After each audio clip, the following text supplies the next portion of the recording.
Toute la vie chrétienne gravite autour de la croix. Il n'y a pas de véritable christianisme sans la croix. Quand on accepte Jésus-Christ dans notre vie, Dieu nous demande pas lequel des deux versions du christianisme on veut. Si on veut un Christ avec une croix ou si on préfère un Christ sans croix, non. Dieu donne pas le choix à personne. La croix est pas une option. C'est au contraire la partie la plus importante du vrai christianisme. Sans l'acceptation de la croix dans nos vies, on va se réveiller avec un christianisme efféminé, affaibli, dépourvu de grâce, de joie et surtout de puissance.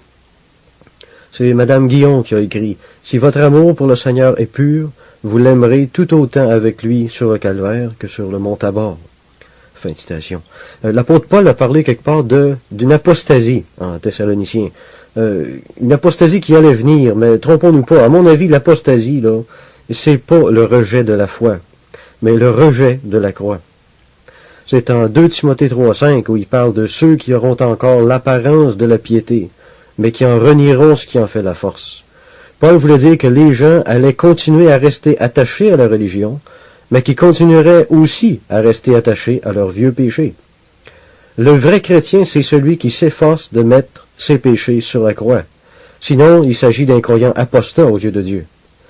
Que Dieu puisse nous aider à élever fidèlement nos péchés sur la croix, pour qu'ils y périssent pour toujours.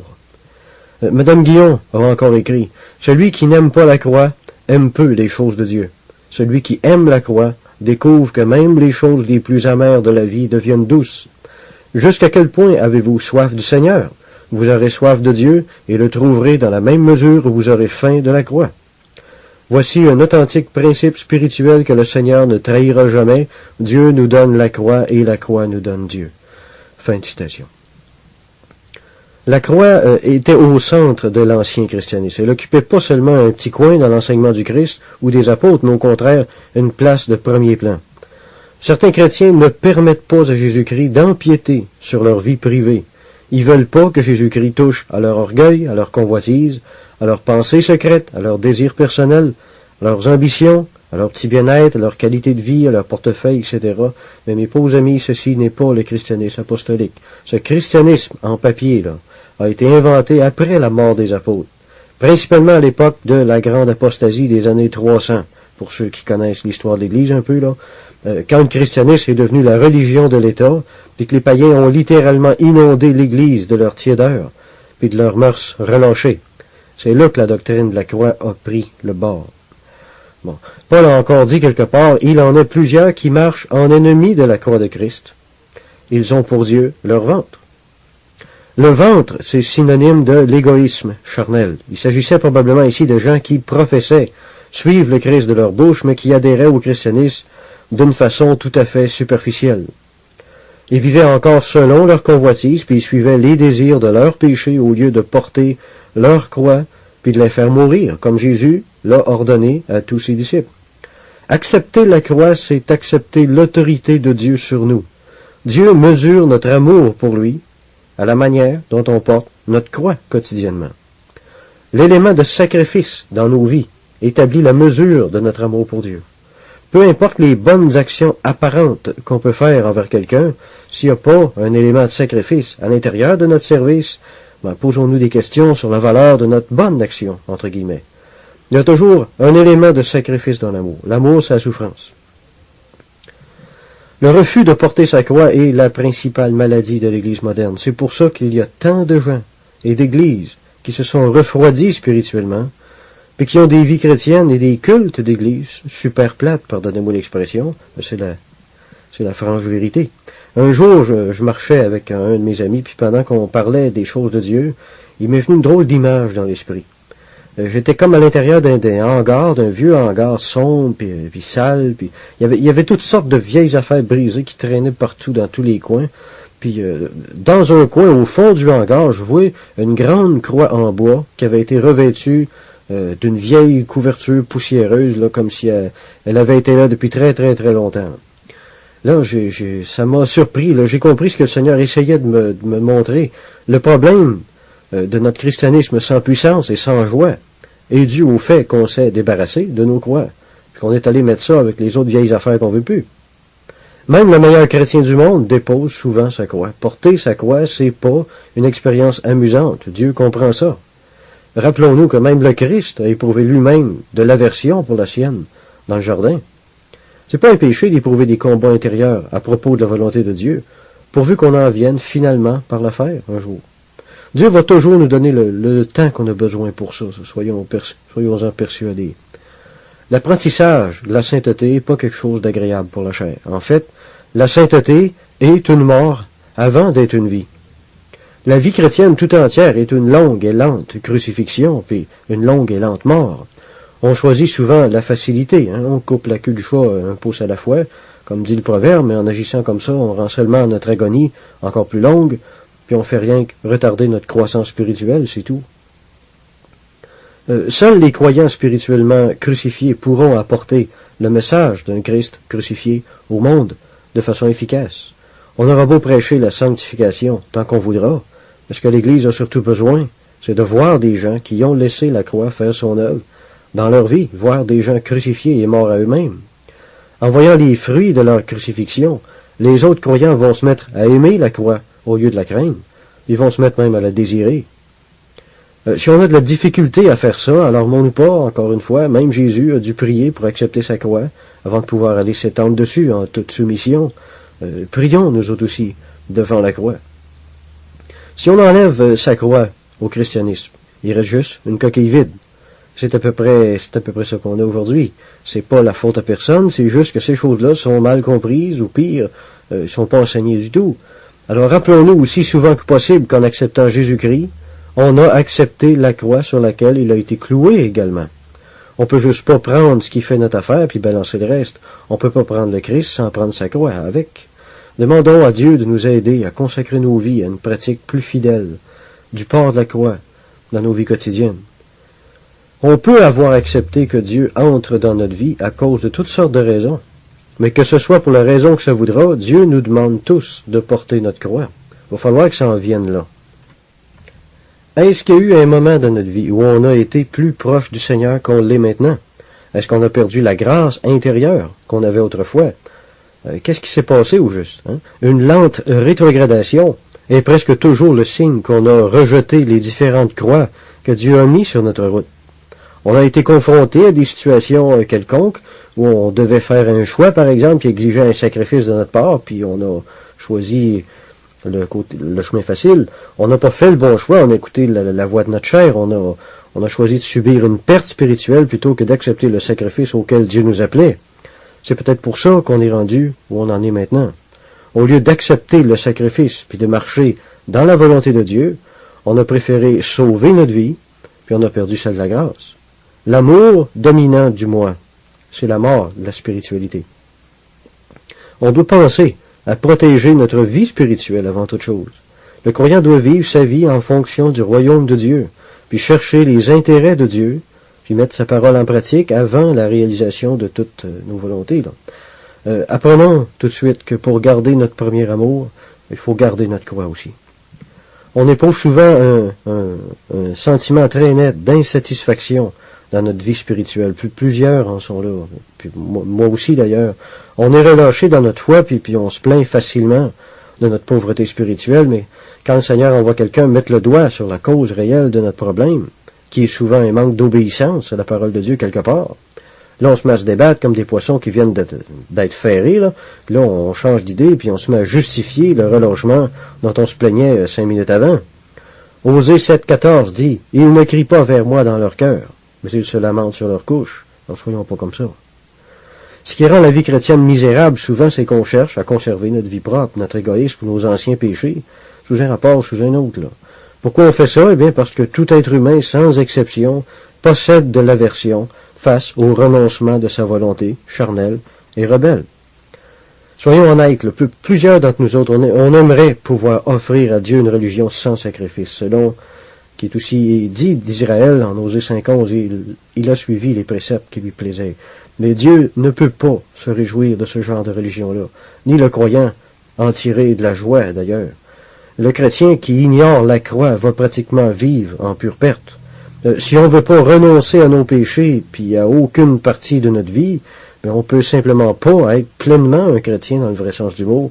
Je dis pas qu'on peut pas être sauvé, mais simplement qu'on pourra pas être la vraie lumière qu'on pourrait être dans notre vie pour le Seigneur. On pourrait pas non plus expérimenter les nombreuses bénédictions qui sont supposées nous donner, qui est supposé nous donner le christianisme évangélique véritable. C'est plus nos intérêts qui doivent dominer nos vies, mais premièrement ceux du Christ et de son royaume. Le christianisme est une vie de sacrifice et de bénédiction à la fois.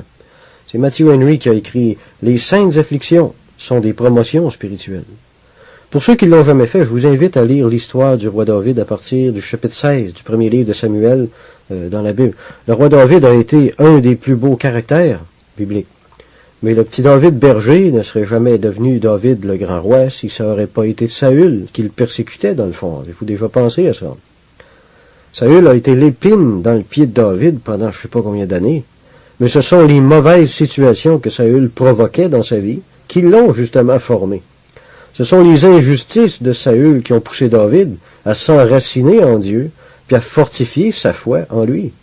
Sans le savoir, puis surtout sans le vouloir, Saül a été le tremplin qui a propulsé David vers Dieu, puis qui a fait de lui un des plus grands rois d'Israël.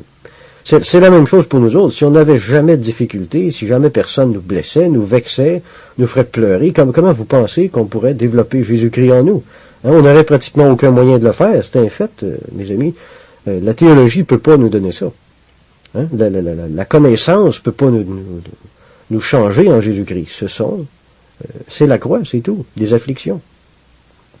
Dwight Pentecost a écrit « Dieu est peu glorifié ou honoré par celui qui souffre peu ».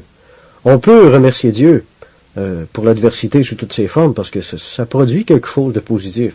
C'est d'ailleurs ce que l'apôtre Jacques enseigne en disant « Mes frères, regardez comme un sujet de joie complète les diverses épreuves auxquelles vous pouvez être exposés, sachant que l'épreuve de votre foi produit. » Jésus a dit « Car celui qui voudra sauver sa vie la perdra, mais celui qui la perdra à cause de moi la sauvera. » Sauver sa vie, ça veut dire chercher à préserver le bien-être de la chair, puis accomplir ses volontés.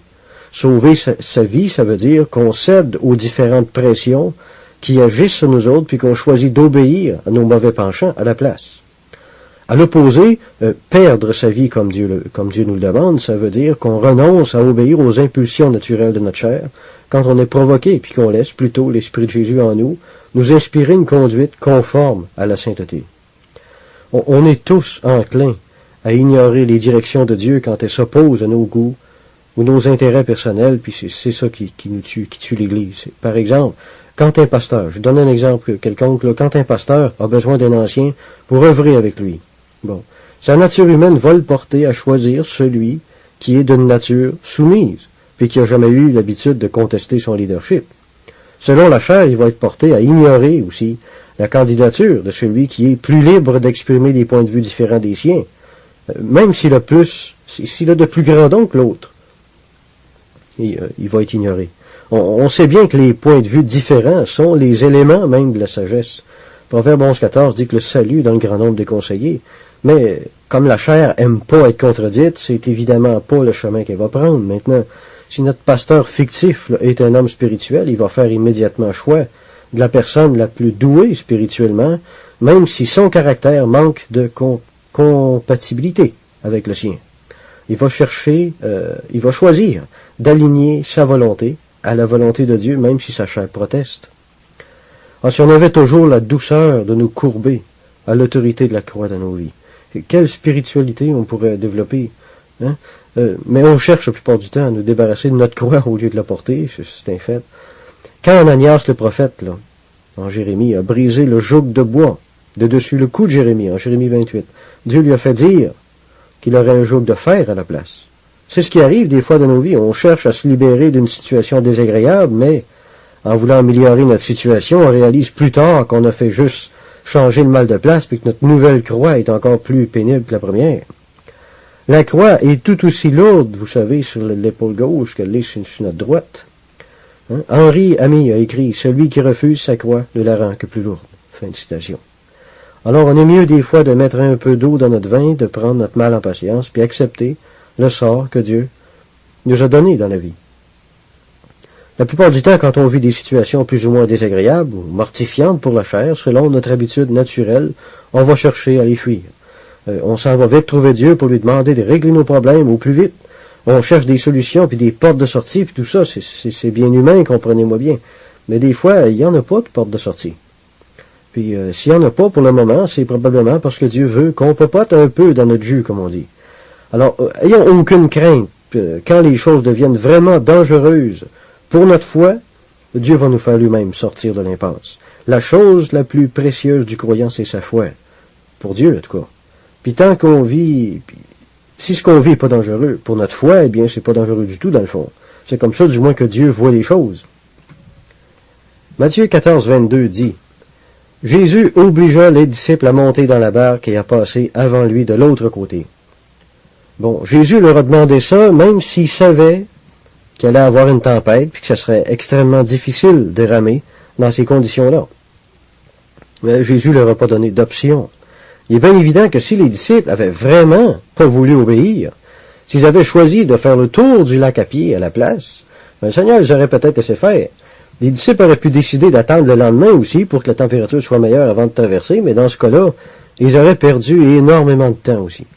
Le Christ aurait eu le temps d'aller à Génézareth puis d'en revenir une dizaine de fois parce que lui, il l'a traversé à pied, le lac, en ligne droite. Jésus aurait poursuivi son ministère ailleurs, puis les disciples auraient eu pas mal de difficultés à le rattraper, si vous voulez mon avis. Sans parler qu'ils auraient manqué de voir beaucoup de grands miracles, puis d'entendre beaucoup de grandes paroles. Là où je veux en venir, c'est que quand Dieu nous présente une croix, c'est pour nous édifier et pour nous amener plus loin en lui.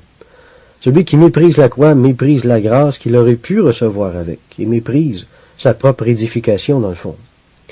Toute croix dans la vie du croyant égale un progrès spirituel, c'est une équation. C'est normal d'essayer de se déprendre quand on est mal pris, mais on sera pas sage. On sera sage plutôt d'avoir l'intelligence de prier pour essayer de comprendre ce que Dieu tente de nous enseigner à travers ce qu'on vit, avant d'essayer d'en sortir. Des fois, on accepte de porter la croix volontairement.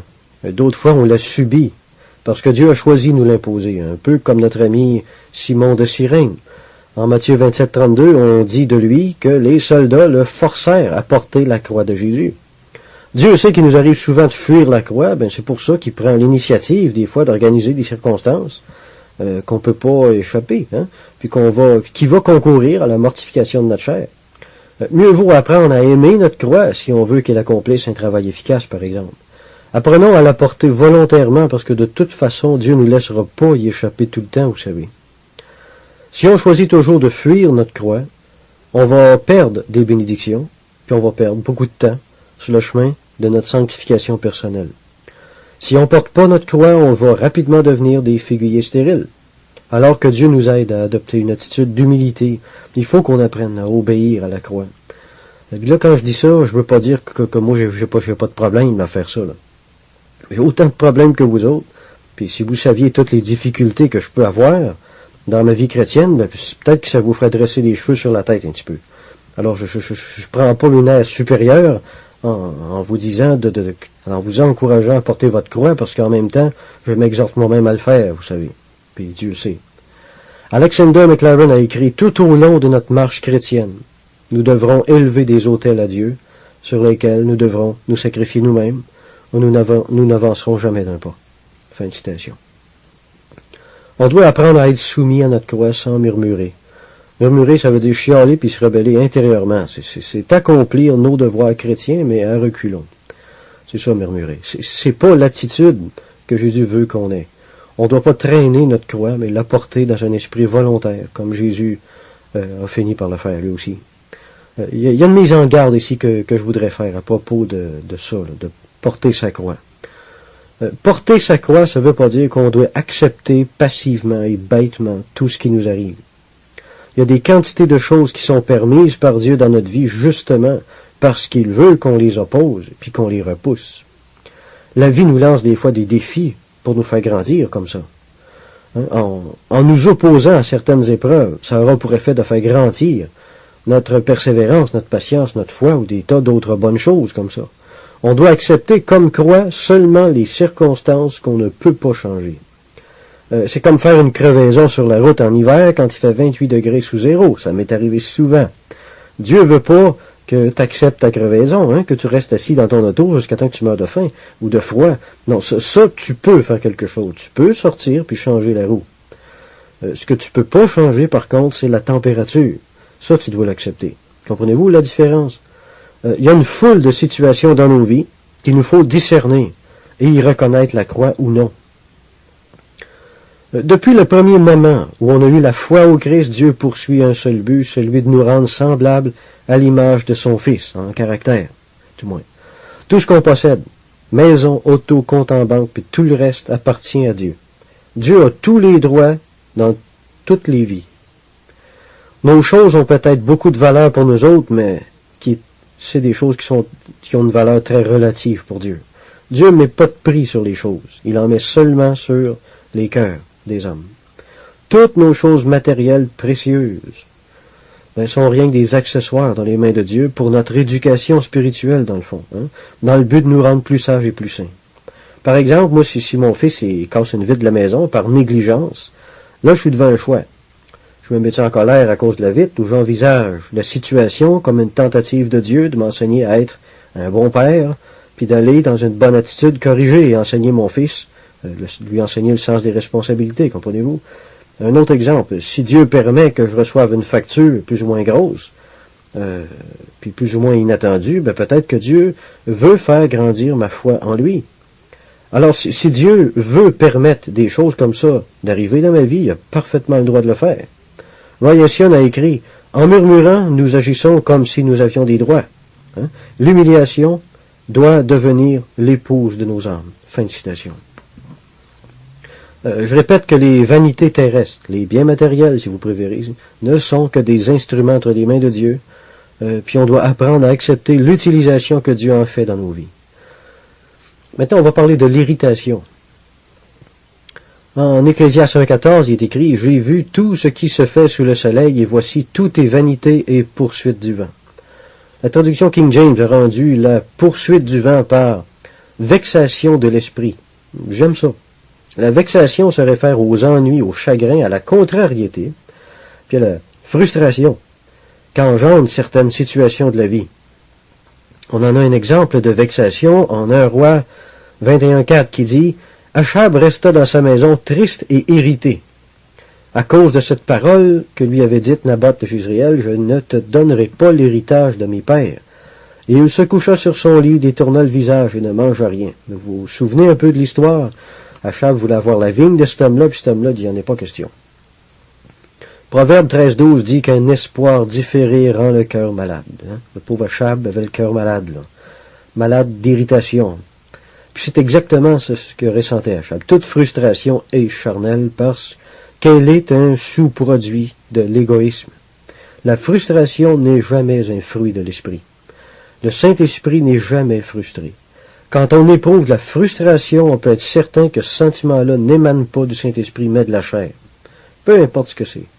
La frustration révèle une activité charnelle quelconque, là, quelque part. La frustration révèle également que la croix est en train de faire une œuvre en nous, ou plutôt qu'elle est en train d'essayer d'en faire une, mais qu'on y résiste un peu. La frustration nous signale que Dieu essaie de nous faire renoncer à quelque chose, puis que la chair se débat pour échapper à sa propre mort. C'est ça que ça veut dire. La chair éprouve toujours de la frustration quand elle ne peut pas avoir sa propre volonté. Quand Dieu permet des circonstances qui provoquent en nous autres de la tristesse ou de l'irritation, ou de la frustration, si vous préférez, on sait alors que la croix est en train de vouloir nous sanctifier et de nous enseigner une importante leçon. Pour l'amour de Dieu, soyons pas rebelles, mais coopérons avec la croix. Toute irritation et toute colère doit être mise sur la croix. Tout ce qui est mortifiant pour la chair peut être envisagé comme un sacrifice spirituel et être offert en tant que tel à Dieu. Celui qui se courbe devient plus fort que celui qui raidit le cou. L'humble multiplie sa joie et le rebelle sa douleur. Le rebelle consume son âme par son irritation, mais l'humble, par sa soumission, peut sourire avec sérénité. Jésus a dit, si quelqu'un veut plaider contre toi et prendre ta tunique, laisse-lui encore ton manteau. Bon, tout être humain va éprouver une certaine frustration face à une injustice. C'était très humain de faire ça, tout le monde est comme ça. Pour celui qui a donné sa vie à Dieu, par contre, c'est le moment de mourir à lui-même. Il n'y a pas longtemps, j'ai eu l'idée de jeter un coup d'œil sur la police d'assurance que j'avais prise quand j'étais plus jeune. L'assurance vie. Il y avait des choses qui me paraissaient pas claires, alors je suis allé la faire vérifier par un autre courtier. Devinez ce que j'ai découvert, que la police valait pas le quart de ce que mon ancien courtier m'avait dit. Il m'avait dit qu'elle avait une valeur d'achat, puis il en avait à peu près pas. Il m'avait dit que j'étais assuré pour 100 000, puis je l'étais seulement pour 25.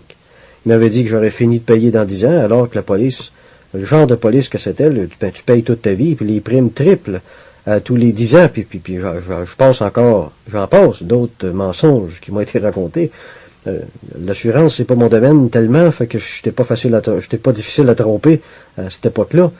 Pour faire une histoire courte, là, il a fallu que j'abandonne cette police-là, puis j'ai perdu 3500 $ à cause de ce courtier menteur-là. Je vous dis qu'il m'en est passé des idées par la tête. Je voulais tuer ce type-là.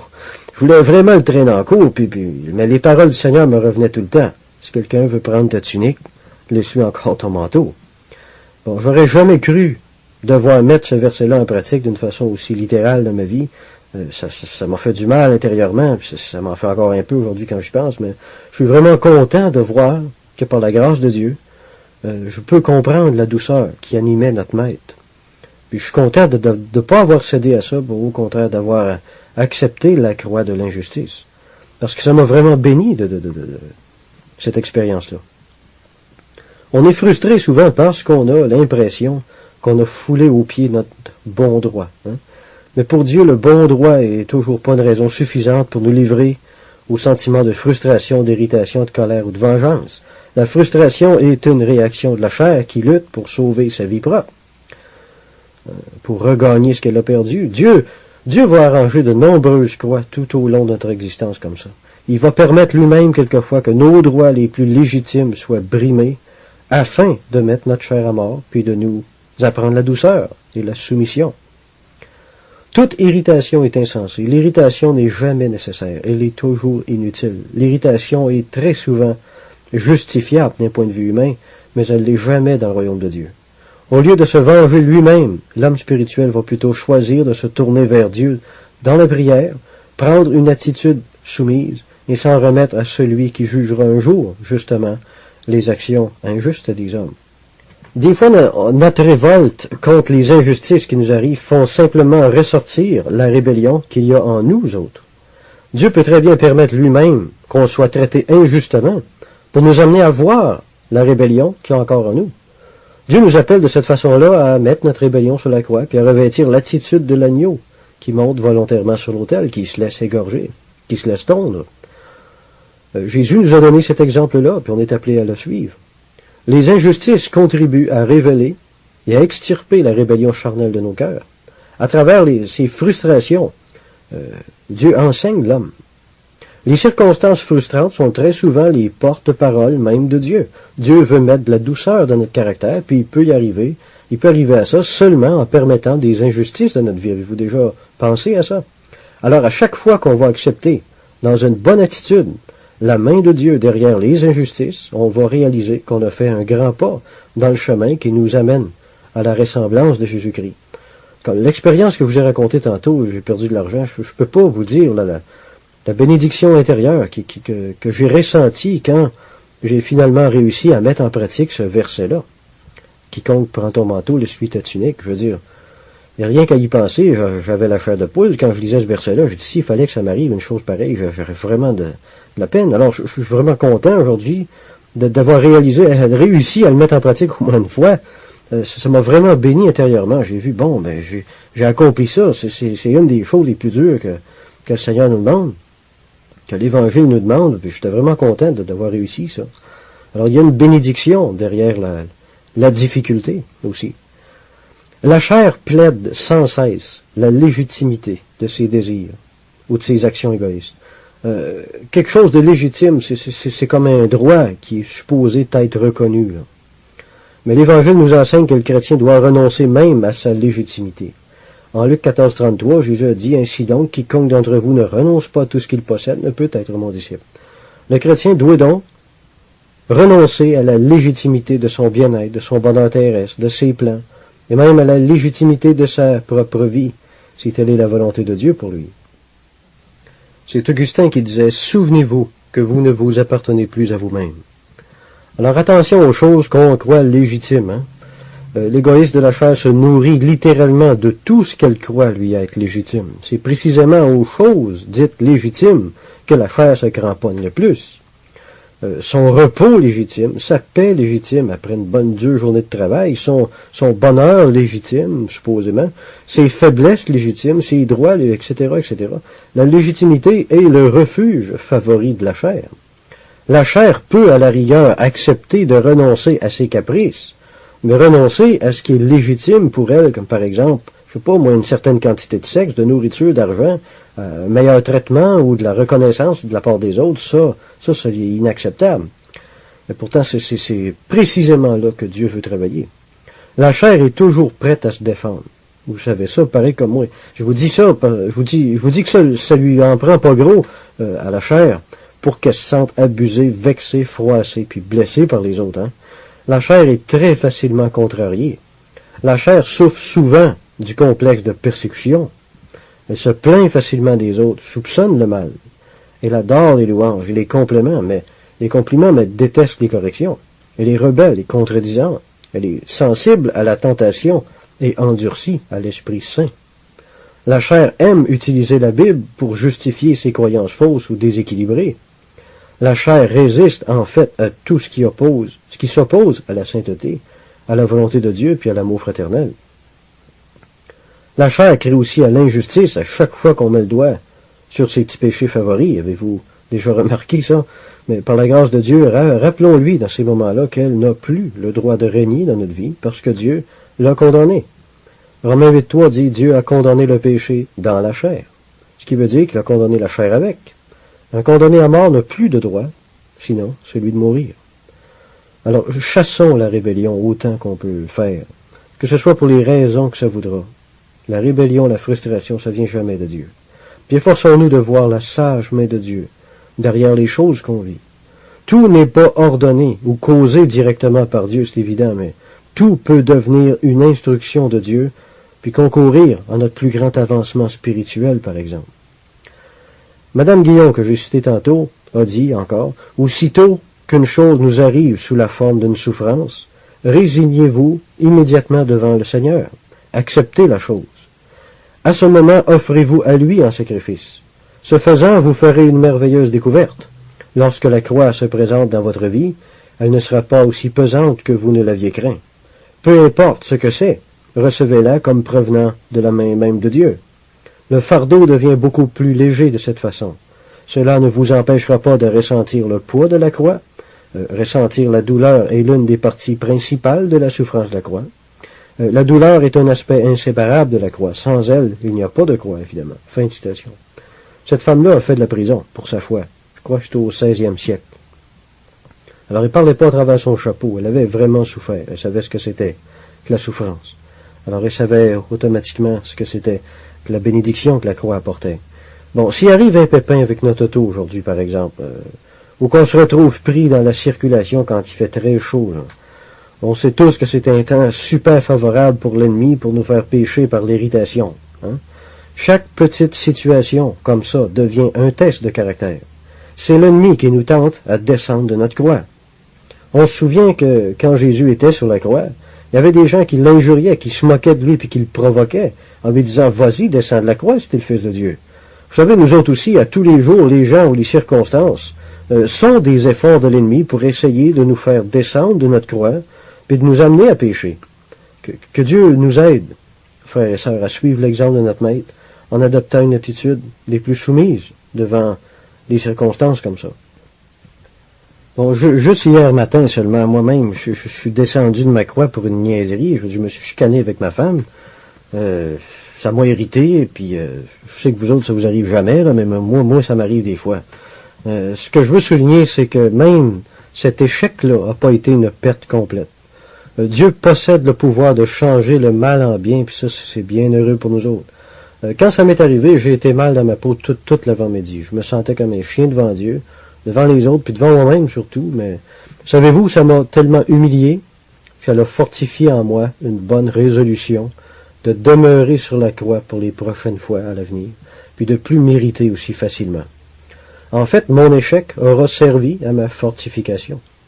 Alors, découragez-vous pas si ça vous arrive souvent de sauter en bas de votre croix, parce que ça même peut servir à votre plus grand bien. L'humiliation de nos échecs à porter notre croix concourt à notre sanctification, parce que on prend des résolutions, on se dit, bon, ben, j'ai assez souffert de ça, ce coup-là, la prochaine fois, je vais me retenir plus. Hein? Alors, ça, c'est pas tout à fait négatif, même les échecs ne sont pas négatifs. En Jérémie 10, 18, 19, on nous dit, « Car ainsi parle l'Éternel, voici, cette fois, je vais lancer au loin les habitants du pays, je vais les serrer de près, afin qu'on les atteigne. » Là, Jérémie prend la parole à la place du peuple, puis il leur montre avec quelle docilité d'attitude le peuple d'Israël devrait recevoir le châtiment de Dieu qui allait venir sur eux autres. Il dit, « Malheur à moi, je suis brisé, ma plaie est douloureuse, mais, je dis, c'est une calamité qui m'arrive, je la supporterai. » Bon, c'est comme ça que Dieu aurait aimé voir le peuple réagir devant l'adversité, la correction. Bon, un des aspects de la mort par crucifixion était l'humiliation qui s'y rattachait. En Hébreux chapitre 12, la croix est avec raison appelée une ignominie. Une ignominie, c'est une grande honte publique, nous dit un certain dictionnaire. Pour nous autres aujourd'hui, quand on passe par des circonstances qui nous contrarient, c'est un peu la même chose, soyons pas étonnés de ça. L'humiliation de la chair sanctifie le croyant. Robert Hamilton a dit, les déceptions sont les enseignants des sages. Bon, la vie est pleine de circonstances modelantes. Mais si on savait toutes les reconnaître, hein, comme l'ânesse de Balaam a reconnu l'ange de l'Éternel, qui lui barrait la route, puis qui s'est courbé devant lui, là. Je veux dire, l'ânesse a eu une réaction de prophète, puis le pauvre prophète a eu une réaction d'âne devant l'ange. On pourrait vivre nos vies avec une bien plus grande sérénité si on pouvait reconnaître la croix puis l'accepter. En psaume 22, 7, le roi David a écrit, « Moi, je suis un ver et non un homme. » Roy Hession commente ce texte-là en disant, « Un ver n'offre aucune résistance. On peut le repousser du pied, l'écraser, il ne riposte pas. On s'imagine parfois que mourir à soi-même rend malheureux. Au contraire, c'est le refus de mourir à soi-même qui rend misérable. » Fin de citation. Dieu nous sanctifie en humiliant la chair de mille et une façons. On ne comprend pas toujours comment l'humiliation divine produit la sainteté, mais c'est un fait qui a été prouvé bien avant aujourd'hui. En psaume 119, 67, c'est encore David qui dit « Avant d'avoir été humilié, je m'égarais, maintenant j'observe ta parole. » Les chemins de Dieu sont toujours les plus douloureux pour la chair, mais le chemin de la croix est toujours le choix le plus sage. Pourquoi? Parce que la souffrance est ce qui peut arriver de mieux aux croyants. Bizarre à dire, hein? Vous n'avez pas entendu ça souvent, je pense, mais difficile à accepter, mais c'est que cette parole est dure à entendre, mais c'est vrai, la souffrance est ce qui peut arriver de mieux aux croyants. La mort n'existe pas. Il n'y a que des nouvelles naissances. Les choses qui frappent l'homme extérieur façonnent l'homme intérieur. C'est comme ça que Dieu voit les choses. C'est comme ça qu'il faudrait voir les choses aussi. En psaume 39, 10, le roi David dit encore, « Je reste muet, je n'ouvre pas la bouche, car c'est toi qui agis. » Quelle soumission. Bon, on ne sait pas quoi au juste, mais David vivait quelque chose là qu'on ne sait pas. Là, quelque chose de pas drôle, mais David s'est pas plaint à Dieu d'être traité injustement. Il n'a pas crié à l'injustice. Hein? David a simplement et humblement reconnu la main de Dieu dans ce qui venait de lui arriver. Il s'est pas révolté. Ce qu'il y a de beau là-dedans, c'est de voir qu'il s'est efforcé d'y voir la discipline du Seigneur, puis de s'y courber. C'est tout un exemple pour moi, puis pour tout le monde. Personne, jamais personne, a réussi à sauver toute sa vie, pour employer l'expression de Jésus, autrement dit, à avoir toujours tout ce qu'il veut dans la vie, puis à se sauver toujours du trouble. Qu'on se dise chrétien ou non, la vie amène tout le monde, tôt ou tard, de gré ou de force, à opérer des renoncements douloureux dans sa vie. Lévitique 2, 14, 16 dit, « Si tu fais à l'Éternel une offrande des prémices, tu présenteras des épis nouveaux, rôtis au feu et broyés, comme offrande de tes prémices. Tu verseras de l'huile dessus, et tu y ajouteras de l'encens. C'est une offrande. Le sacrificateur brûlera, comme souvenir, une portion des épis broyés et de l'huile avec tout l'encens. c'est une offrande consumée par le feu devant l'Éternel. Bon. Les croyants du Nouveau Testament doivent encore offrir des sacrifices, saviez-vous ça? Comme les anciens sacrifiaient des animaux sur l'autel et des produits de la terre, comme ça. Les croyants doivent aujourd'hui sacrifier leur âme animale sur l'autel de la croix. C'est Paul qui a dit, « Je vous exhorte donc, frères, par les compassions de Dieu, à offrir vos corps comme un sacrifice vivant. » Bon, Jésus a utilisé l'image de la croix pour parler de la mort à soi-même. Et Paul a utilisé celle de l'autel des sacrifices de l'Ancien Testament, mais ça revient à la même chose. L'expression « sacrifice vivant » est pas mal intéressante. À première vue, c'est une expression qui n'a aucun sens, là. Comment voulez-vous sacrifier quelque chose, puis que cette chose-là devienne encore plus vivante après qu'avant d'être sacrifiée?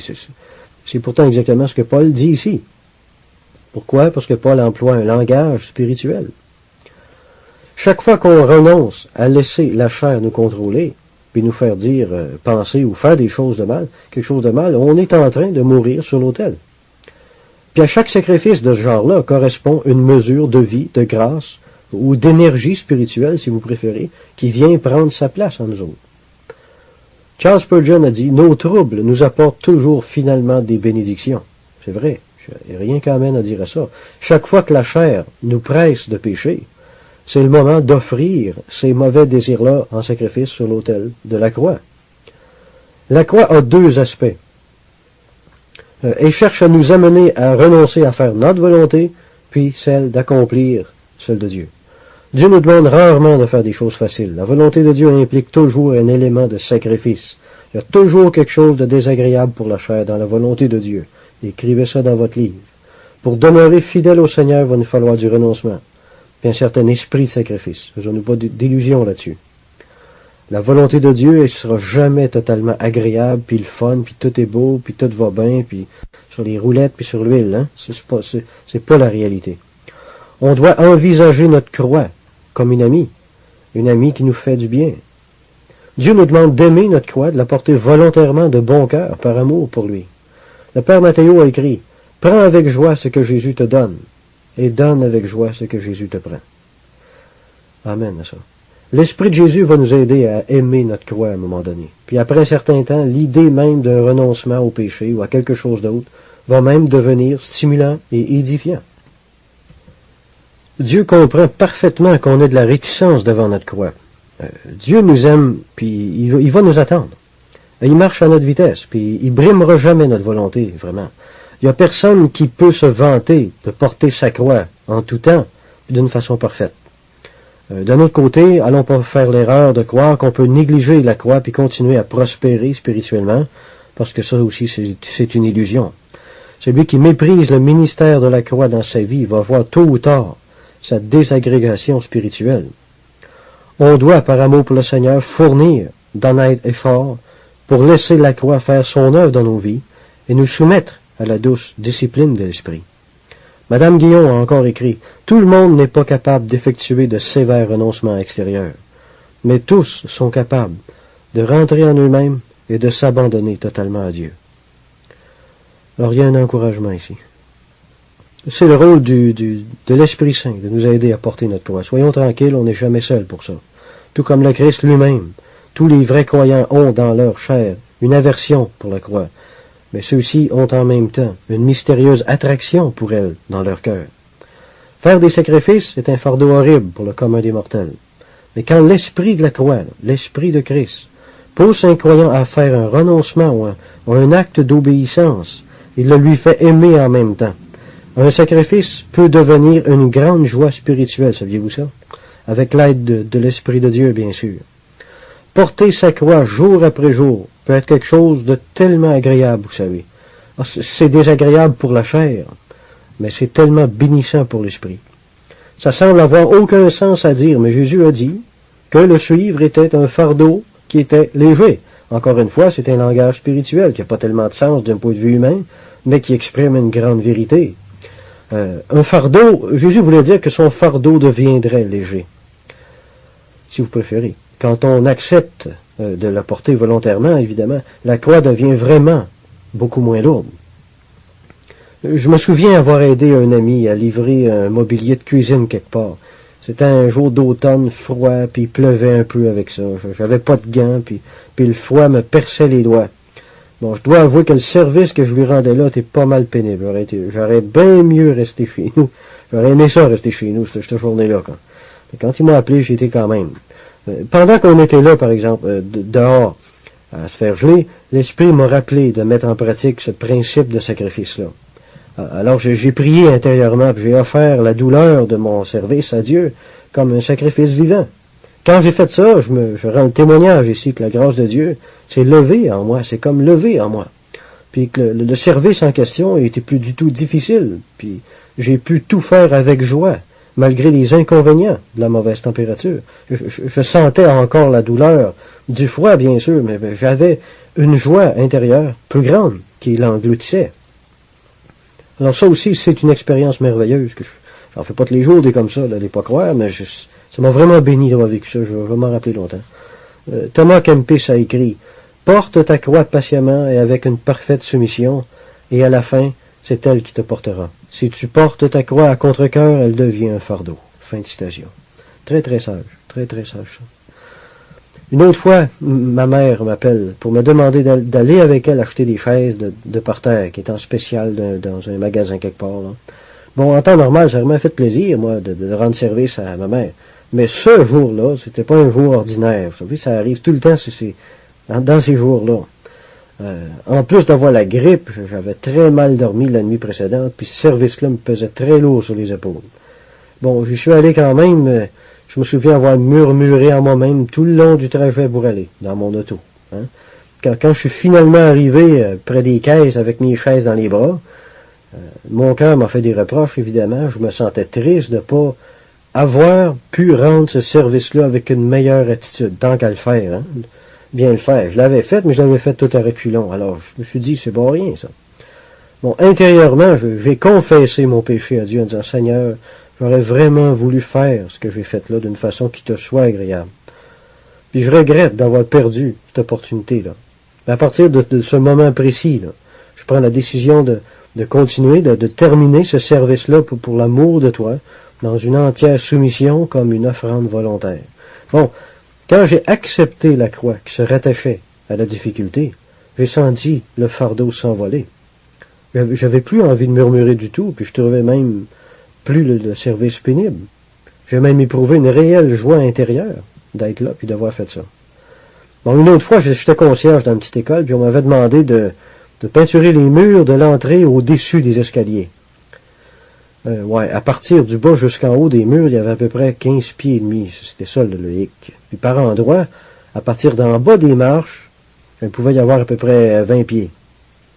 Bon, je peux vous dire qu'installer un grand escabeau sur des tables plus ou moins branlantes, puis de monter jusqu'en haut pour faire le découpage, ça me tentait pas tellement. Hein. Puis installer un escabeau de 10 pieds et demi dans des escaliers, c'est pas évident non plus. À chaque jour que j'entrais là, puis que je regardais les murs, que j'avais à faire, là, que j'aurais à faire, il y avait une voix en moi qui me disait « Maudit job, Seigneur, ça me tente pas de m'embarquer là-dedans. » Mais heureusement qu'on m'avait donné du temps pour le faire, une couple de jours, une couple de semaines, ils m'ont dit « Bon, tu feras ça quand ça t'adonnera, quand ça te le dira. » Mais ça me pesait à dos. Un jour, j'étais là, j'étais appuyé sur le mur en bas des escaliers, puis je regardais jusqu'en haut des murs, puis là, je sentais l'irritation monter à moi, puis je me disais, pourquoi peinturer ces murs-là? Ils sont beaux comme ça. Pas besoin de peinturer ça, c'est rien que des caprices. Des caprices de boss. Hein? Puis là, il y a 2 versets de la Bible qui me sont revenus me frapper comme une flèche au cœur. Faites toutes choses sans murmure. Et puis le suivant, faites toutes choses de bon cœur. Tout ce que vous faites, faites-le de bon cœur. Hein? Je me suis aussi rappelé la sage prière des alcooliques anonymes qui dit « Seigneur, donne-moi la sérénité d'accepter les choses que je n'ai pu changer. » Là, il y a comme un brisement qui s'est fait en moi. Quand ces versets-là, cette parole-là, ils me sont venus. J'ai senti l'Esprit de Dieu me parler puis corriger l'attitude de mon cœur pour que j'accepte le défi qui était devant moi, que j'accepte la croix. À partir de ce moment-là, je peux vous dire que j'ai fait tout ce travail-là sans aucune difficulté, sans aucune pesanteur dans l'esprit. Dieu venait de me montrer à faire les choses pour lui. Je peux vous dire que ça fait toute une différence, ça. Ça aussi, je bénis Dieu de cette expérience-là. En Psaume 51, 19, ça dit « Les sacrifices qui sont agréables à Dieu, c'est un esprit brisé. » Bon, comme le vase de parfum que Marie a rompu, puis qui a rempli la maison de son odeur, la croix, l'adversité nous brise aussi, afin que nos âmes puissent exhaler la bonne odeur de Christ, pour employer l'expression de Paul. Toutes les saintes offrandes du passé, dont la fumée montait vers Dieu, comme ça, la croix nous brise pour que notre vie libère toujours davantage cette sainte et agréable odeur de Christ aussi. Ils monteront sur mon autel et me seront agréables, dit Ésaïe 67. On se souvient quand Jésus a multiplié le pain. Bon, il y a une grande leçon à tirer de ça. Celui qui a été brisé par Dieu aussi va décupler ses capacités spirituelles, va décupler sa spiritualité même. L'homme ne peut pas être sanctifié dans son caractère uniquement par une bonne instruction théologique. Il va falloir souvent qu'il fasse l'expérience de la mort de Jésus-Christ dans sa vie. L'orgueil, par exemple, pourra être anéanti seulement par des circonstances humiliantes. Il n'y a pas d'autre chemin. En demeurant dans ce corps, nous demeurons loin du Seigneur, dit Paul. La sanctification est une sorte de mort aussi, par laquelle on peut être rapproché de Dieu toujours un peu plus à chaque fois. Plus on va permettre à la croix de briser notre volonté charnelle et rebelle, plus notre communion avec Dieu va devenir intime. Bon, en conclusion, en période d'adversité, soyons dociles, soyons patients dans l'affliction, nous dit Paul. Acceptons la douleur de l'irritation en silence, acceptons cette douleur-là comme étant l'œuvre de la croix. Prions plutôt pour confesser notre frustration, puis pour nous repentir devant Dieu, de lui avoir donné accès en premier lieu. Ayons une attitude sacrificielle. Puis à l'exemple du Christ, laissons entrer les clous, sans regimber, autant que possible. Quand l'irritation est dans notre cœur, résistons pas à l'esprit de la douceur qui veut prendre sa place. Acceptons la contradiction, et que notre douceur soit connue de tous les hommes, nous dit Paul. Chaque difficulté a été sur le moment, pour moi, un sujet de tristesse ou de frustration dans ma vie, je le confesse. Mais de toutes les difficultés passées, je peux dire aujourd'hui que j'en regrette aucune. Je les bénis toutes, au contraire, pour le rôle enseignant et sanctifiant qu'elles ont joué dans mon existence. Prions. Seigneur, tu nous as placés sur la terre et nous participons aux peines qui se rattachent à notre humanité. On est tous sous la malédiction à cause du péché qui est entré dans le monde. Et puis notre chair doit accepter le châtiment de sa rébellion. Même si on sait que tu nous aimes, notre chair doit quand même continuer à être mise à mort par cette malédiction. Esprit de Dieu, enseigne-nous le renoncement. Seigneur, fais de nous des porteurs de croix. Et aide-nous, Seigneur, afin qu'on s'efforce à devenir des sacrifices vivants. Amen.